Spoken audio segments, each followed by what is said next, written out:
continuing our theme, waiting. And today I'm talking about David the shepherd boy. Well, let me start off with a little anecdote, true story that happened to Ashley and I last night.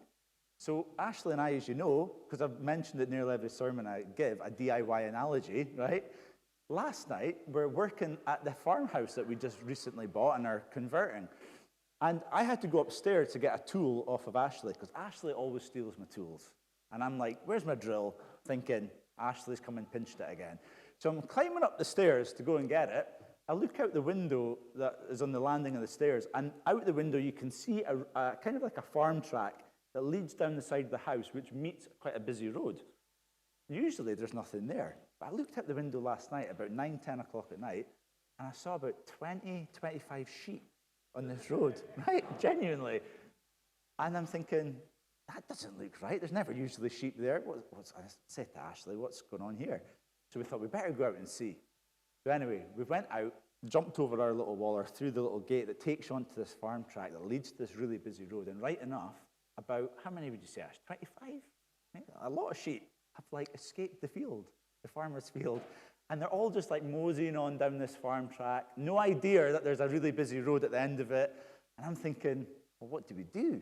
So there's a little cottage just further along the farm track where someone rents out. So their cars and their motorbike was there. So, and loads of the sheep had went into their garden, and they're starting to eat the grass in their garden, right? No joke.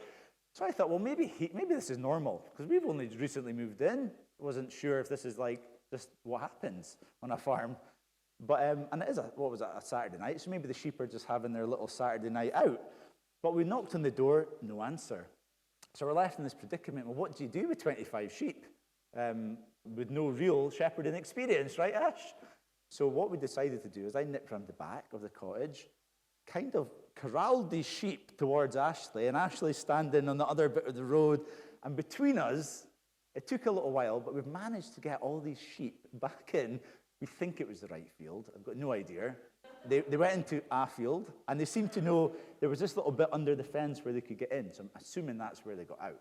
But we got all the sheep back into what we thought was perhaps the right field. But you know what? It was actually pretty tricky, wasn't it? There was one point we had to give it 2 goes. I said, right, Ash, I'll go up and behind the sheep, and I'll kind of get them down towards you. And I don't know if you ever tried herding sheep. It's actually not.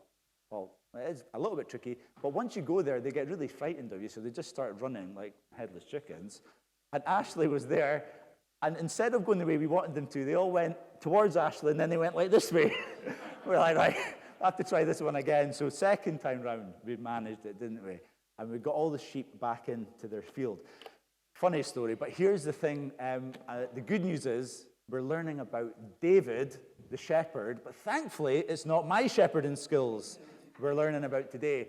We're learning about King David, the shepherd, the guy that was working as a shepherd as a little kid into a young man, but then the one who was anointed king of Israel.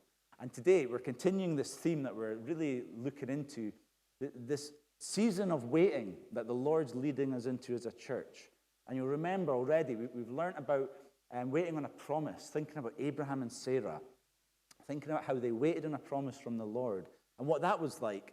And then last week, Ike spoke to us about waiting for justice. And we learned about Joseph and then justice as he faced in his life. And so today, my sermon is going to be entitled, Waiting in the Wings. Waiting in the Wings. Now, what does that phrase mean? Some of us will have heard that phrase, to wait in the wings. Well, essentially, waiting in the wings is a phrase that's born out of the theater, out of performing. So you can imagine if this is, HMT, His Majesty's Theatre, and we've got a big stage here, and the curtains are on either side. What happens is the people that are away to make an entrance onto the performance will be waiting in the wings. They'll be off stage. No one will be able to see them, but they'll be prepared. They'll be ready for the time to enter. Whenever their line comes, whenever the part that they have to play comes, they enter into the stage. But for a season, they're waiting in the wings. They're just waiting there. And so we're thinking about that whole theme today, waiting in the wings. Now, this is going to be relevant to us because at some point or another, all of us will have to wait in the wings for something. We're all going to go through a season of where we're not quite there yet, not quite arrived. we maybe have a vision or an image about where God's leading us or a task that we must accomplish. But it could be that at the moment, that point in time hasn't arrived where you are to go forward, when you're to take the step out of the wings into the stage. David, out of the Bible, is the perfect guy to look at for this, because like I explained earlier, from a young age, he was a shepherd boy. But then, as we're going to learn today, the Lord came and disrupted his life, and he was anointed king. But he didn't just suddenly take on the roles and responsibilities of the king. He was anointed king. But there was a season in his life where he continued to be a shepherd, and he continued to shepherd a flock of sheep instead of leading a nation. And so we're just going to pick out 4 or 5, if I've got time, principles from David's life that we're going to be able to apply to our own lives. Now, your waiting in the wings is going to be different to what David's waiting in the wings was. But perhaps there's some people here that are waiting in the wings, waiting for this moment where you're trusting God and saying, Lord, I'm waiting here patiently. When's my time going to come? And I just feel this word is particularly relevant for some of maybe you younger people here, the ones who are looking forward with anticipation. Perhaps you feel there's a calling on your life in some way, but you maybe haven't seen it materialize yet into an actual tangible thing. Well, today, hold on to these principles that I'm going to share with you that are going to help you navigate and negotiate that season of life, waiting in the wings. First principle is this then, is start small. I'll put them up on the screen so you can remember them. But the first thing I want to tell you that we learn from the life of David is this: start small. Start small. Let me read out a bit of the Bible from 1 Samuel chapter 16. So if you've got your Bible, you can flick it to there. 1 Samuel chapter 16. And I'm going to read out the contemporary English version because I like the way it's quite simple reading today.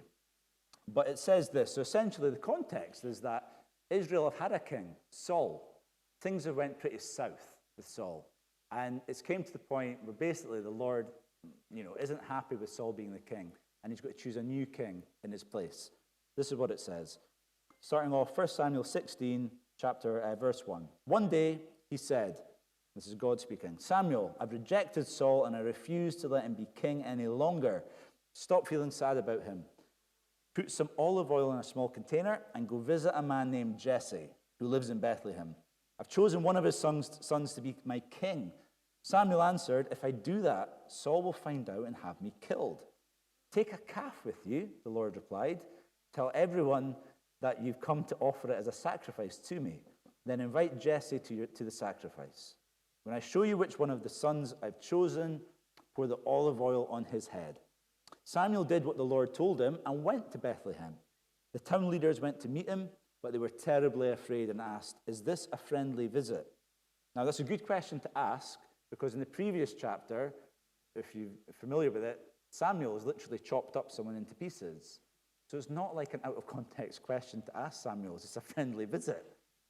Is this a friendly visit? Yes, it is, Samuel answered. I've come to offer a sacrifice to the Lord. Get yourself ready to take part in the sacrifice and come with me. Samuel also invited Jesse and his sons to come to the sacrifice, and he got them ready to take part. When Jesse and his sons arrived, Samuel noticed Jesse's oldest son, Eliab. He has to be the one the Lord has chosen, Samuel said to himself. But the Lord told him, Samuel, don't think Eliab is the one just because he's tall and handsome. He isn't the one I've chosen. People judge others by what they look like, but I judge people by what is in their hearts. Jesse told his other son, Abinadab, to go over to Samuel. But Samuel said, no, the Lord hasn't chosen him. Next, Jesse sent his other son, Shammah, to him. And Samuel said, the Lord hasn't chosen him either. So one by one, Jesse told all his seven of his sons to go over to Samuel. Finally, Samuel said, Jesse, the Lord hasn't chosen any of these young men. Do you have any other sons? Yeah, Jesse answered, my youngest son, David, is out taking care of the sheep. Send for him, Samuel said. We won't start the ceremony until he gets here. Jesse sent for David.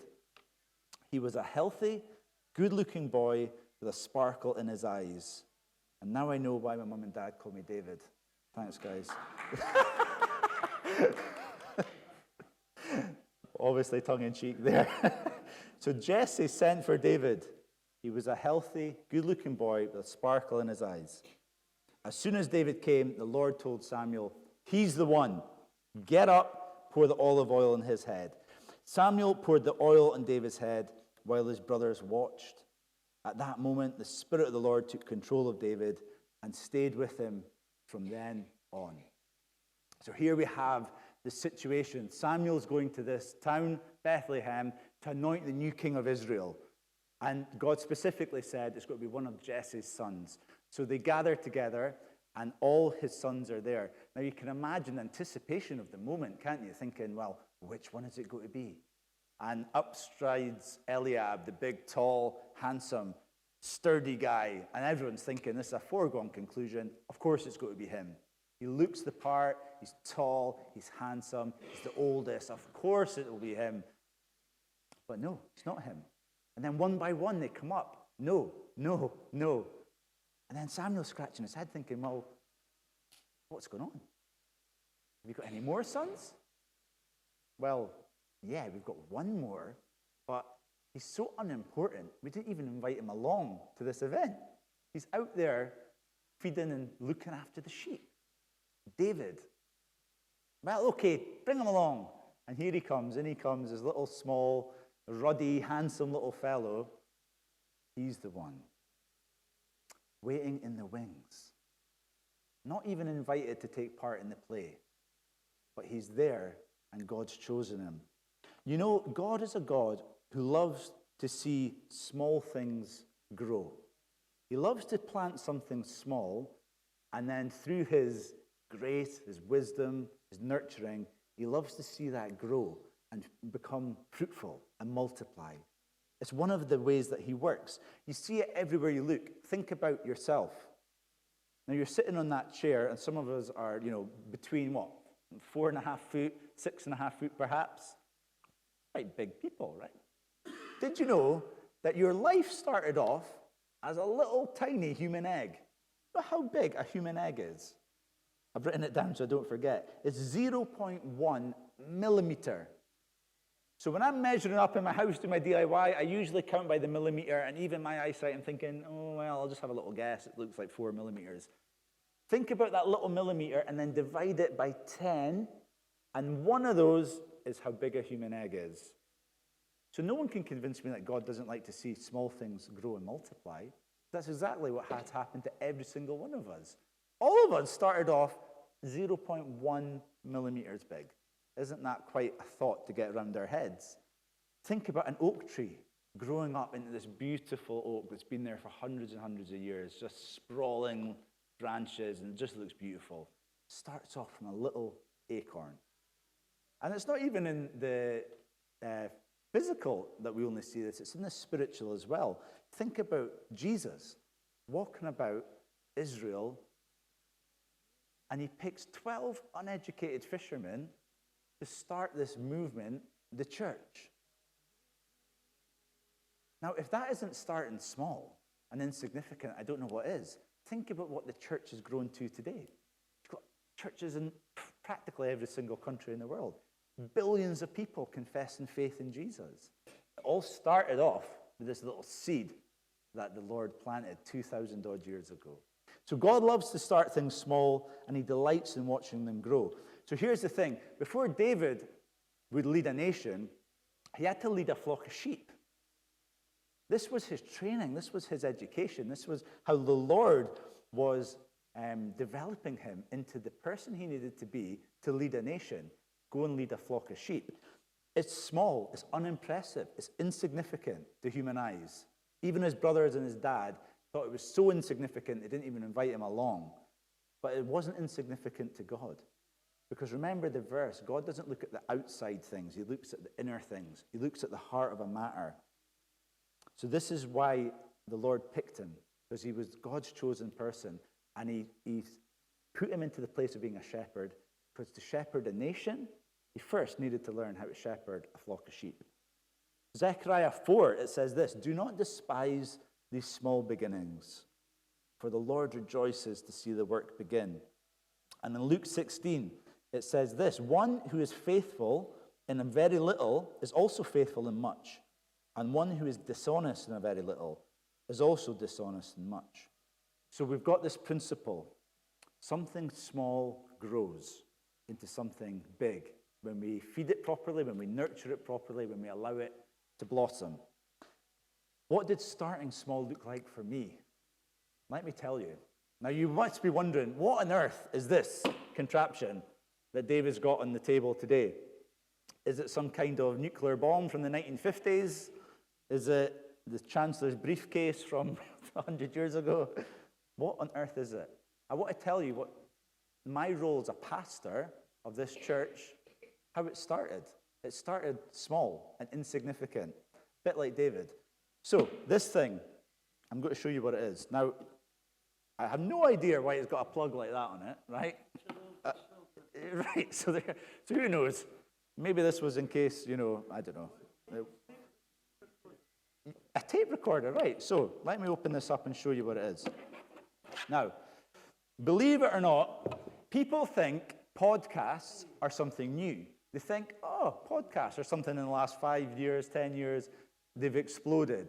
Podcasts are nothing new.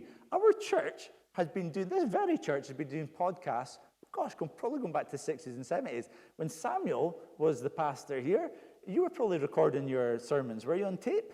Right. So podcasts are nothing new. Your dad had one, right?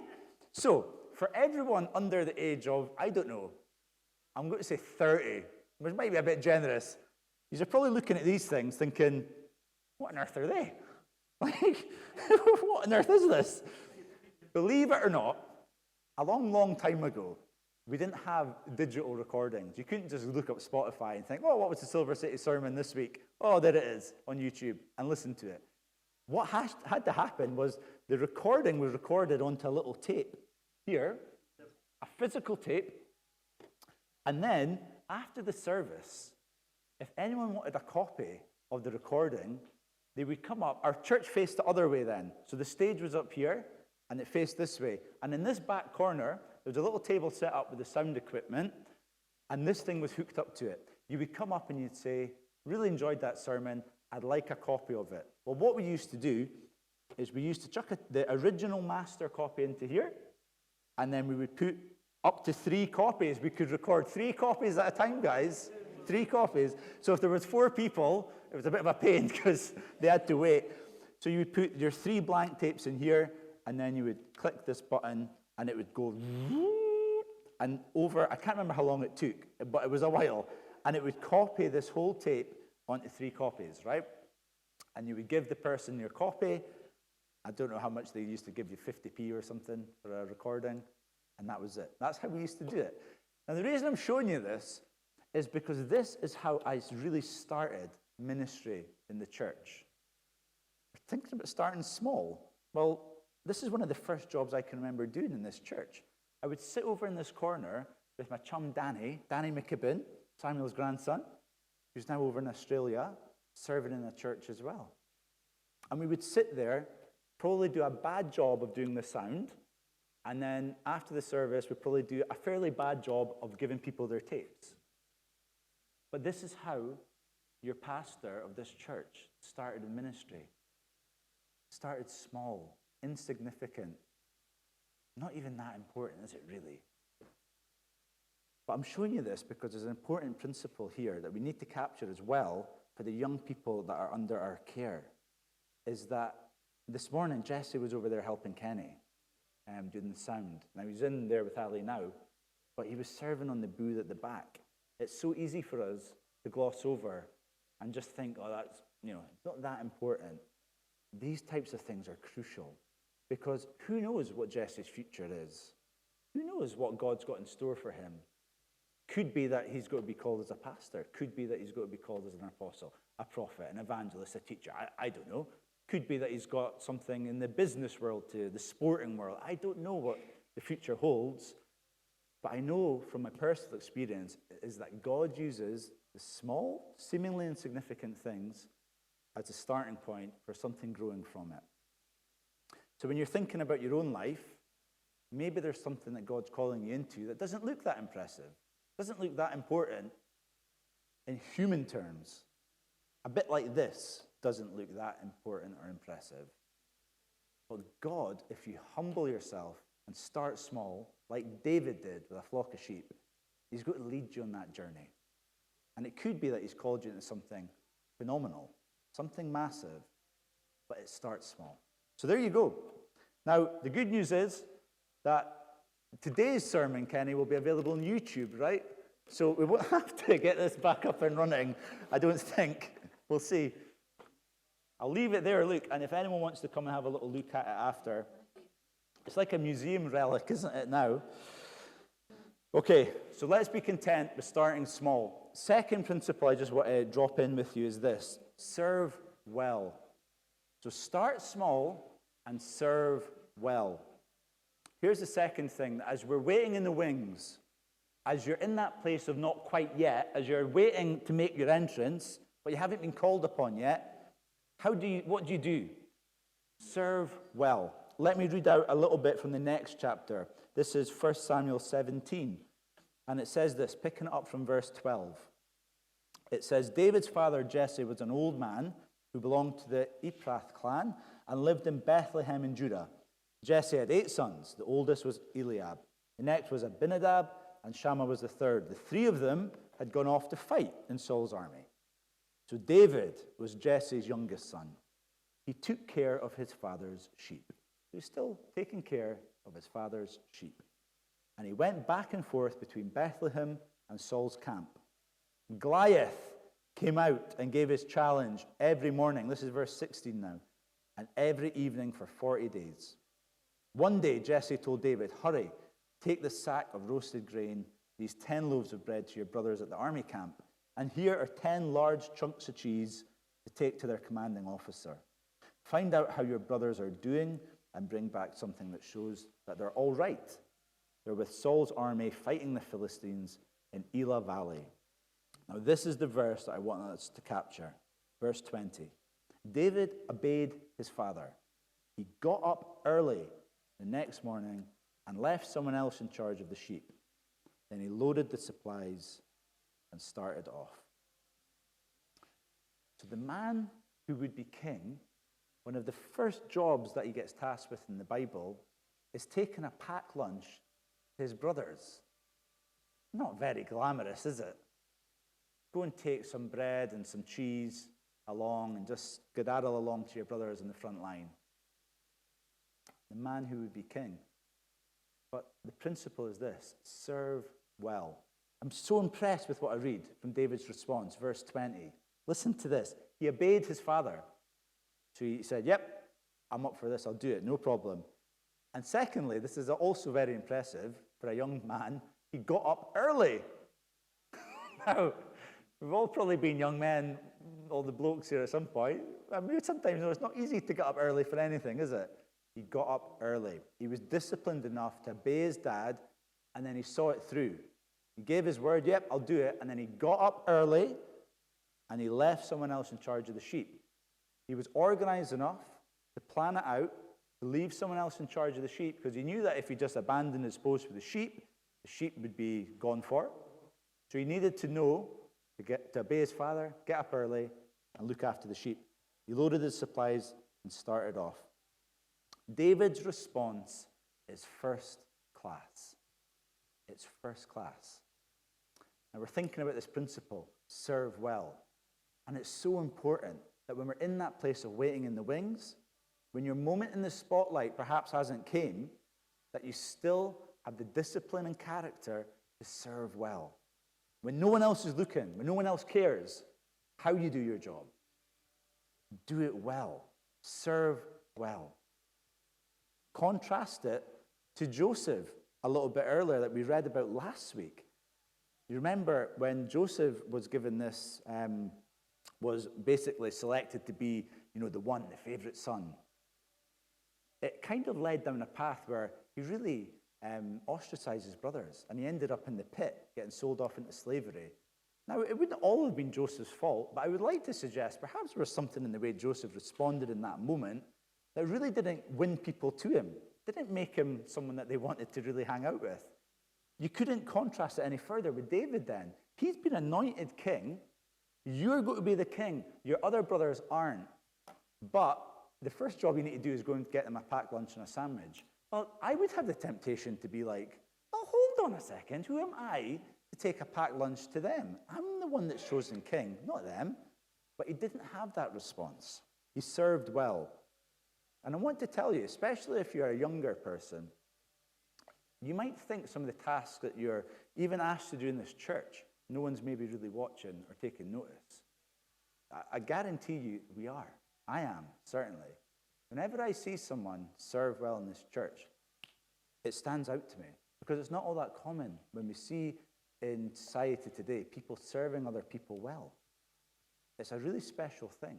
And I want to encourage you, keep doing it, the ones that do. I'm going to show you a photo of what I consider to be someone who has served well in my life. I'm going to embarrass him. Let's put up the photo. Let's give this guy a big round of applause. This guy over here. Now, I was hoping you would be here today, Abraham, because I wanted to call you out a little bit and embarrass you. But this here was a couple of years ago. Abraham, give everyone a little wave so they know where you are. Right.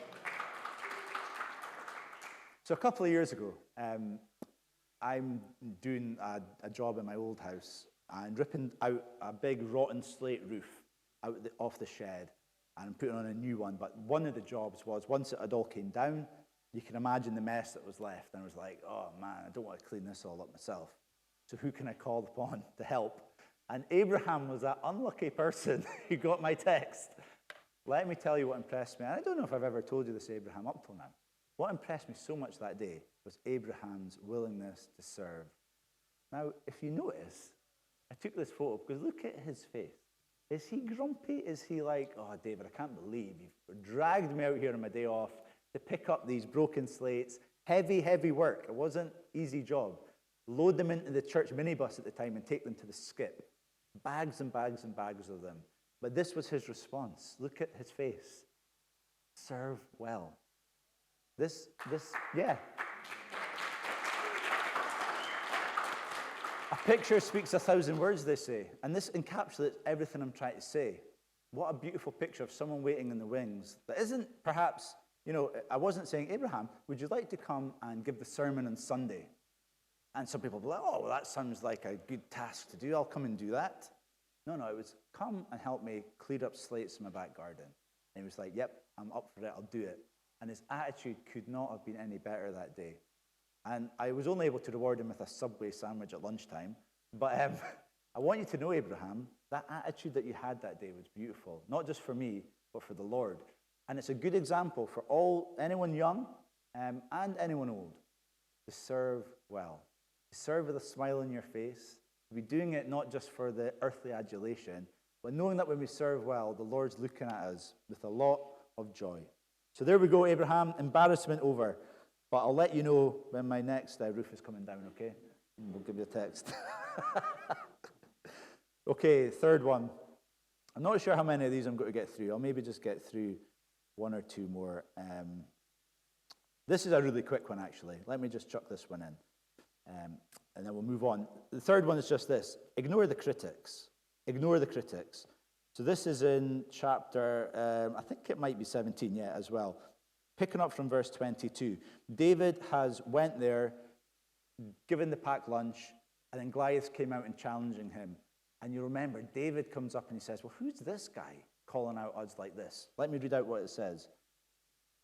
Where we're taking it from. We'll take it from verse 24. When the Israelite soldiers saw Goliath, they were scared and ran off. They said to each other, look how he keeps coming out to insult us. The king is offering a big reward to the man who kills Goliath. That man will even get to marry the king's daughter. No one in his family will ever have to pay taxes again.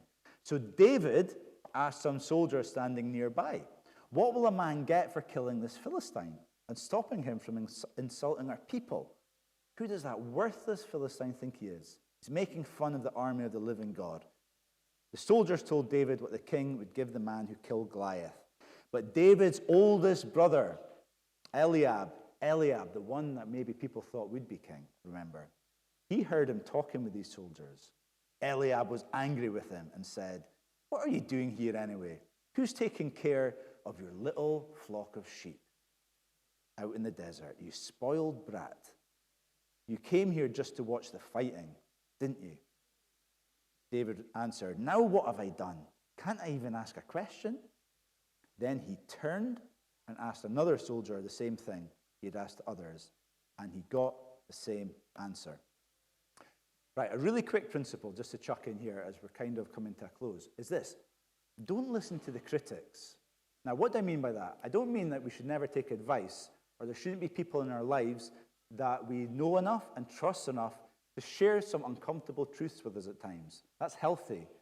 But I also know from personal experience is that when you're waiting in the wings, perhaps, awaiting the moment where you're maybe going to be called into a season of more obvious ministry, let's say, critics start appearing from everywhere. They'll tell you that you're not good enough at doing your job. You're not doing this well enough. Who do you think you are? You're not tall enough, like David wasn't. You're not broad enough, like David wasn't. You're just shepherding your little flock of sheep. Who are you to come here and do this? And there'll be human critics, and there'll be spiritual critics.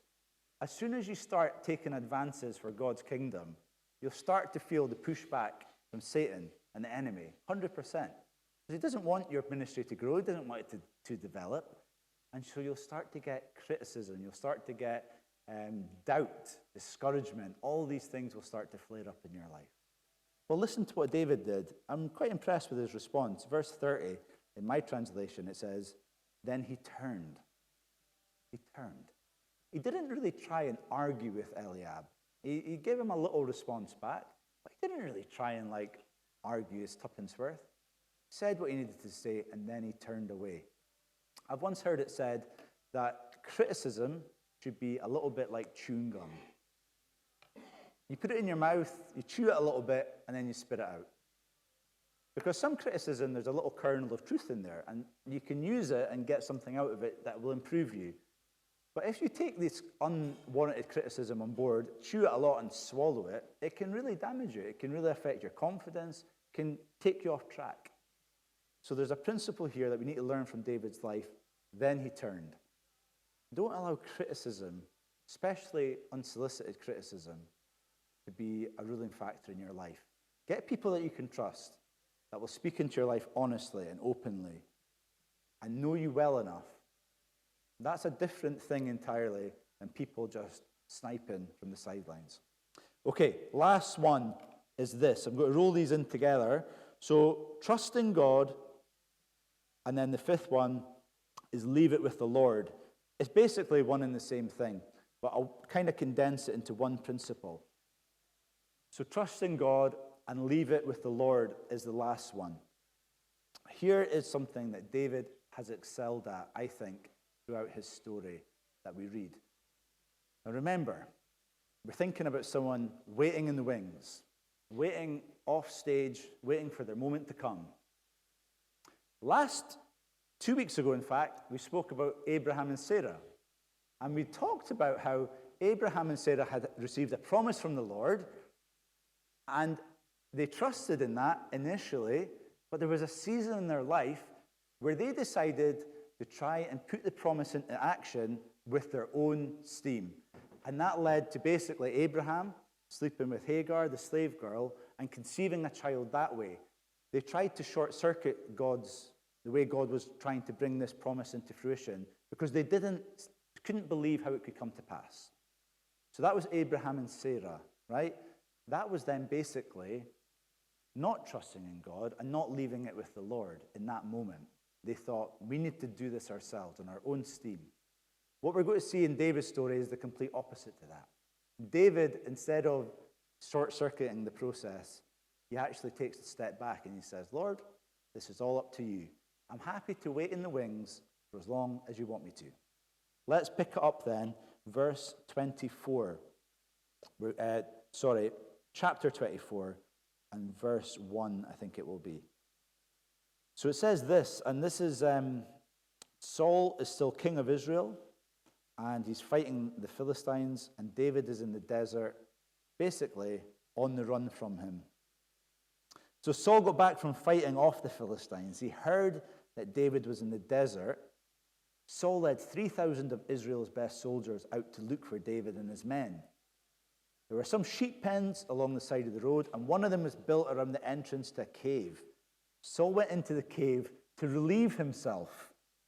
So David and his men were hiding at the back of the cave, and they whispered to David, "The Lord told you he was going to let you defeat your enemies and do whatever you want with them. This must be the day the Lord was talking about."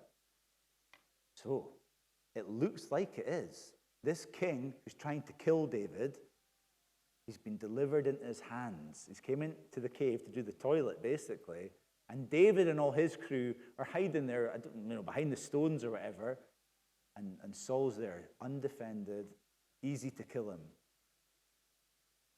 David sneaked over and cut off a small piece of Saul's robe, and Saul didn't notice a thing. Afterwards, David was sorry that he'd even done that, and he told his men, "Stop talking foolishly. We're not going to attack Saul. He's my king, and I pray that the Lord will keep me from doing anything to harm his chosen king." Saul left the cave and started down the road, and soon David also got out and left the cave. "Your Majesty," he shouted from a distance. Saul turned round to look, and David bowed down very low and said, "Your Majesty, why do you listen to people who say that I'm trying to harm you? You can see for yourself that the Lord gave me the chance to catch you in the cave today. Some of my men wanted to kill you, but I wouldn't let them do it. I told them, I will not harm the Lord's chosen king. Your Majesty, look at what I'm holding. You can see it's a piece of your robe. If I could cut off a piece of your robe, I could have killed you, but I let you live. And that should prove I'm not trying to harm you or to rebel. I haven't done anything to you, and yet you keep trying to ambush and kill me. I'll let the Lord decide which one of us has done right. I pray that the Lord will punish you for what you're doing to me, but I won't do anything to you. An old proverb says, only evil people do evil things, so I won't harm you." I love this example in the story of David, of this whole thing that he's going through, waiting in the wings. Now, in earthly eyes, it would have been so logical and reasonable for David to assume that actually this circumstance has arisen for me to kill Saul and take him out. I mean, that's what all his friends around him were thinking. It's like, David, I mean, can you imagine the chat in the back of the cave? It was like, Saul, come in. Let's take him out. Perfect timing. You can imagine the rush, this anticipation. And even David could have so easily got carried away with that.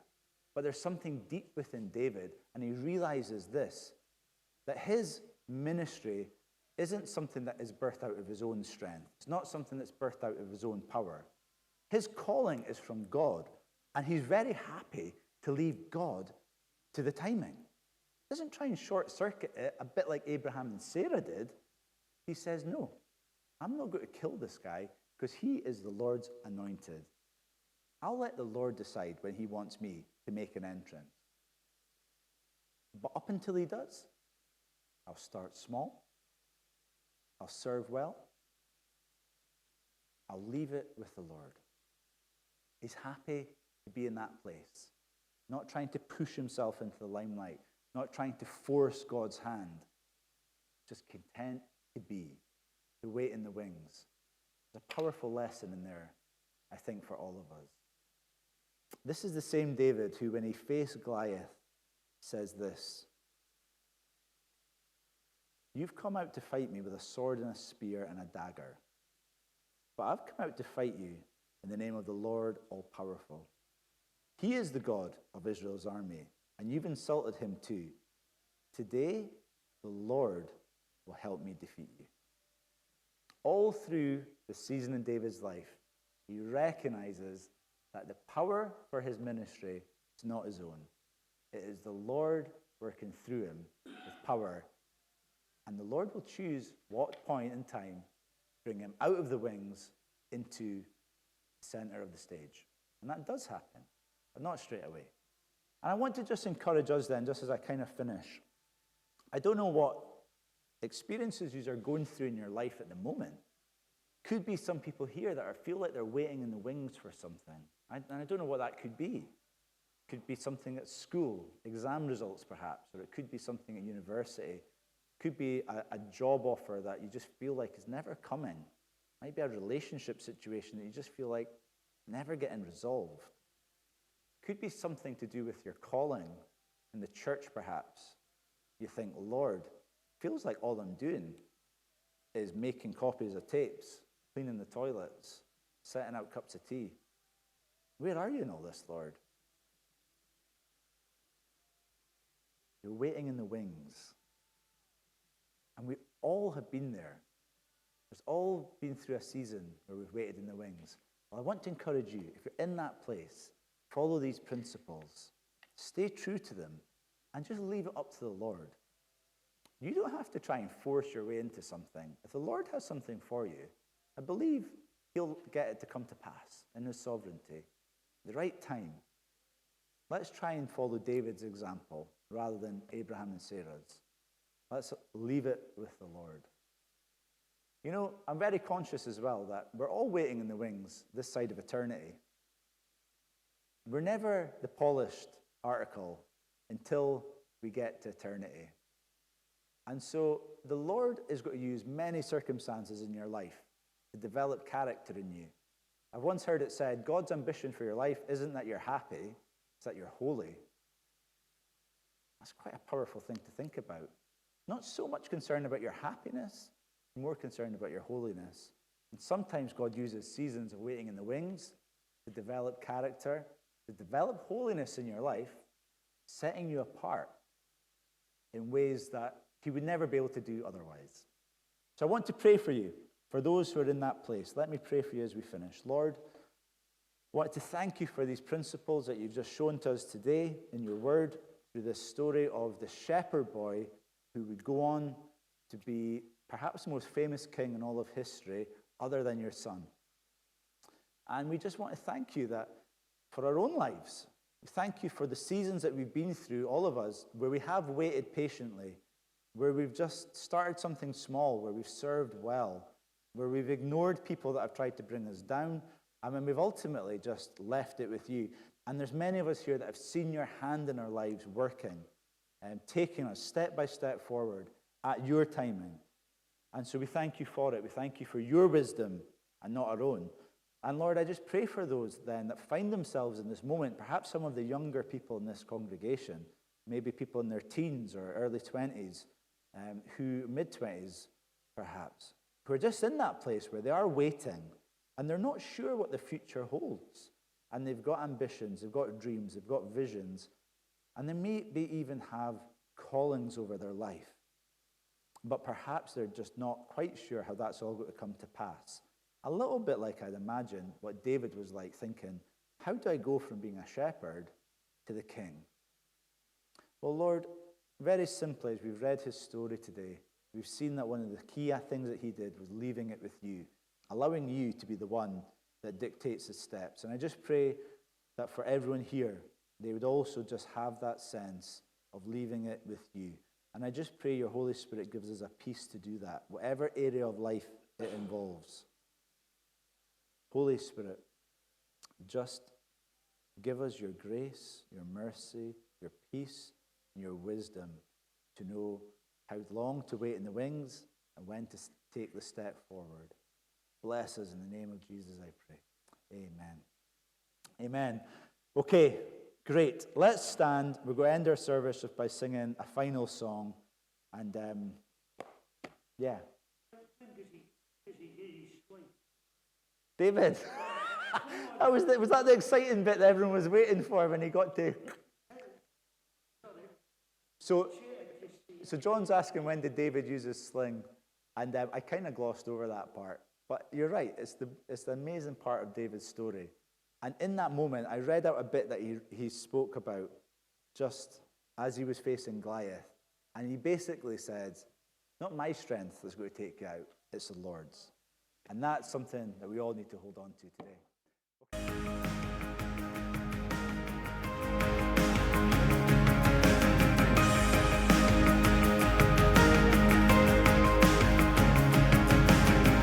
When all I see is the battle, you see my victory.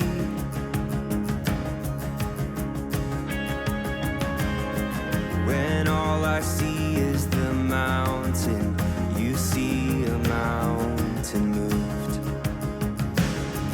And as I walk through the shadow, your love surrounds me.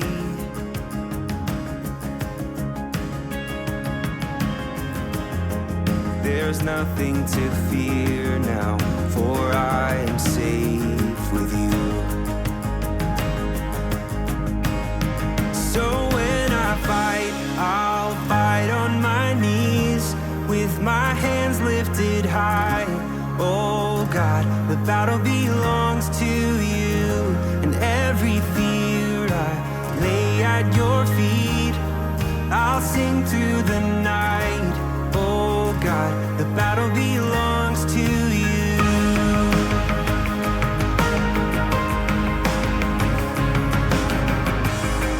And if you are for me, who can be against me?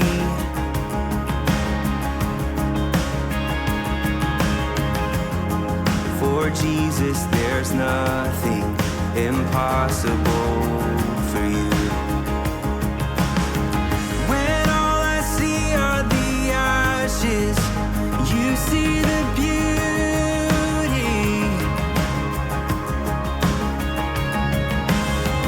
When all I see is a cross, God, you see the empty tomb. So when I fight, I'll fight on my knees, with my hands lifted high. Oh God, the battle belongs to you, and every fear I lay at your feet. I'll sing through the night. Oh God, the battle belongs to you.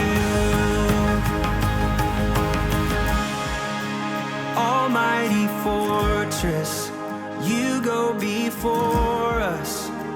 Nothing can stand against the power of our God. You shine in the shadow, you win every battle. Nothing can stand against the power of our God. Almighty fortress, you go before us. Nothing can stand against the power of our God. You shine in the shadow, you win every battle. Nothing can stand against the power of our God. So when I fight, I'll fight on my knees, with my hands lifted high. Oh God, the battle belongs to you, and every fear I lay at your feet. I'll sing through the night. Oh God, the battle belongs to you. Oh God, the battle belongs to you.